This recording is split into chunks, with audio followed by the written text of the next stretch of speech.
Good morning student, I am ripple Parekh royal international school से। बेटा आज हम फर्स्ट क्लास की हिंदी पढ़ने वाले हैं। हिंदी में बेटा हमने बहुत सी मात्राओं के बारे में जानकारी ले ली थी, कौन कौन सी मात्राएं होती हैं। आज हम उसी संदर्भ के अंदर आगे देखेंगे। आज हम री की मात्रा के शब्द पढ़ेंगे। ओके बेटा, तो जल्दी से अपनी बुक निकालिए और पेज नंबर निकालिए 51। निकाल ली सबने? इस तरह का कुछ है आपके बुक के अंदर? यस बेटा, तो अपन स्टार्ट करें।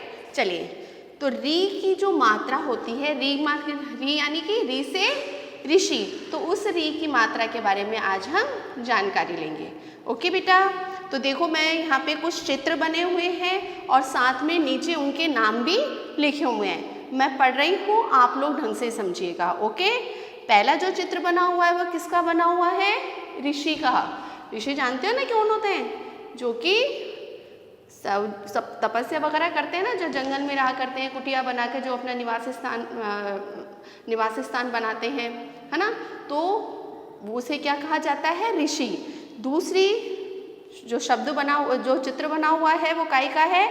ऋतु। ऋतु यानी कि जो ये हमारे ऋतुएं बदलती ना, सर्दी गर्मी बरसात, तो यहाँ पर कौन सी ऋतु का चित्र बना हुआ है?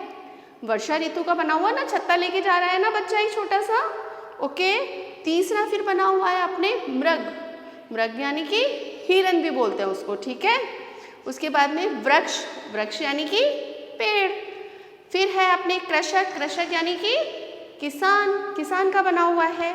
फिर एक मकान का चित्र बना हुआ है ना, तो मकान को हम क्या कह सकते हैं? गृह भी कहा जाता है। अब बेटा आपको समझ में आया, इन सब में एक ही तरह की मात्रा लगी हुई है, और वो मात्रा कौन सी लगी हुई है? इस तरह की मात्रा लगी हुई है ना बेटा वो। ओके, तो यहाँ पर इस तरह की जो मात्रा लगी हुई होती है उसे क्या कहा जाता है?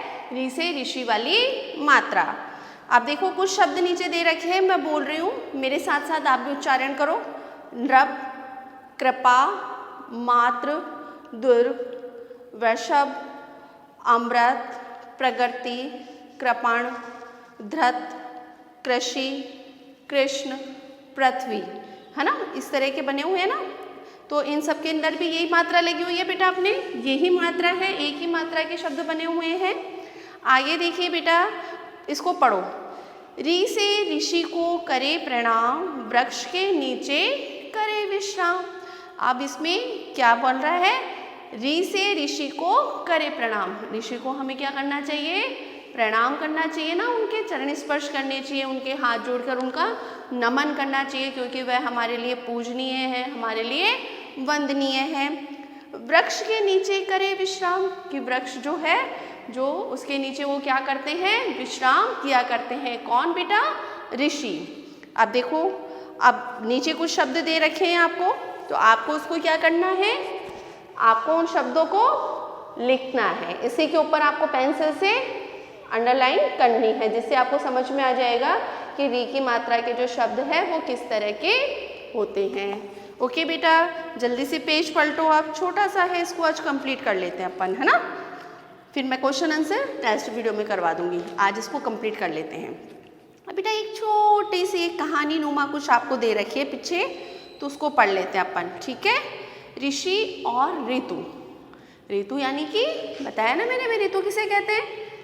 हर ऋतुएं चेंज होती है ना, कभी सर्दी की आती है, कभी बरसात की आती है, कभी गर्मी आती है ना। तो ये ऋतुओं के बारे में। एक जंगल था। जंगल जानते हो ना किसे कहते हैं? जहाँ पर पेड़ पौधे होते हैं, जहाँ पे कोई नहीं रहता, वहाँ पर जानवर रहते हैं, सिर्फ जंगली जानवर रहते हैं, उसे कहा जाता है ना जंगल।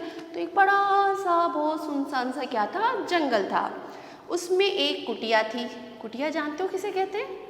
एक कच्ची जो होती है ना, हम जिसको घास फूस से बनाया जाता है, तो वह वहाँ पर जिसके अंदर ऋषि इत्यादि रहा करते हैं ना। मैंने बताया ना, अभी ऋषि जो होते हैं वह जंगलों में तपस्या करते हैं, तो तपस्या तो करेंगे, भगवान का स्मरण भी करेंगे, लेकिन रहने के लिए निवास स्थान तो चाहिए ना। तो वहाँ पे पक्के मकान तो बनेंगे नहीं, है ना। तो वहाँ पर क्योंकि ऋषि जो होते हैं वह क्या होते हैं?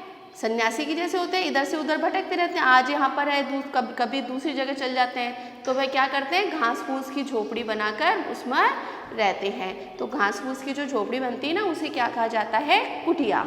ओके, वहाँ एक ऋषि रहते थे। कौन रहते थे बेटा वहाँ पर? एक ऋषि कह रहते थे। वर्षा ऋतु थी। अब कौन सा मौसम था? वर्षा का मौसम था। एक मृग घास खा रहा था। एक मृग यानी कि हिरन क्या खा रहा था? घास खा रहा था।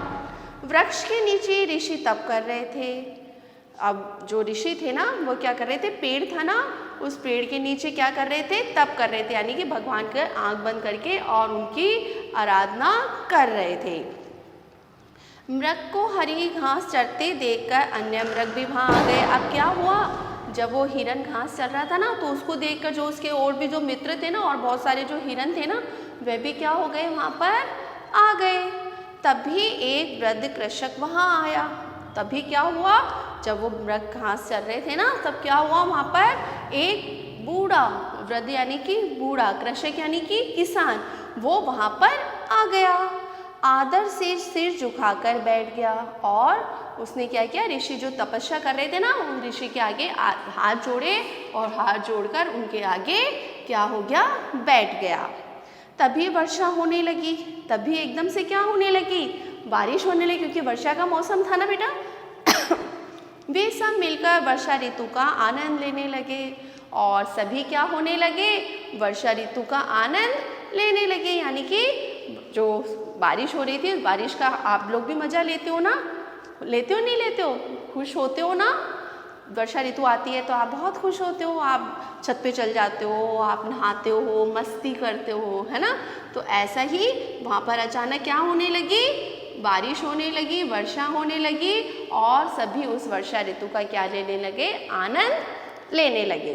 अब देखिए बेटा, आज के लिए हम इतना ही पढ़ेंगे, लेकिन आपको मैं होमवर्क देती हूँ। होमवर्क बहुत इजी देती हूँ आपको।